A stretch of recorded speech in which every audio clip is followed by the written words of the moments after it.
Ano ang kaibahan ng Orthodox Church at ng Catholic Church? Parehong may apostolic succession. Parehong valid ang mga sacraments. Parehong pinamumunuan ng isang pare.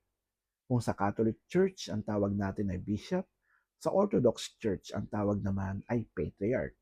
Ano naman po ang kaibahan? Sa Orthodox Church, wala silang single unifying authority na mag-unite sa lahat ng mga patriarchs at lahat ng mga Orthodox churches sa buong mundo.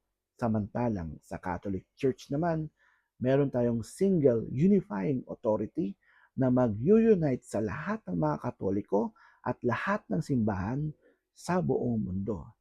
At sa 12 apostol na pinili ng ating Panginoong Kristo at sa nag-iisa niyang simbahang itinatag sa mundo, iisang apostol lamang ang kanyang pinili at pinagkatiwalaan ng susi ng langit.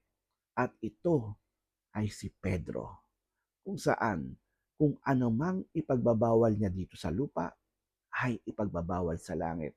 At kung anuman ang kanyang papayagan dito sa lupa ay papayagan din sa langit. Sana po nakatulong. Hanggang sa muli. Brother Paul po. God bless.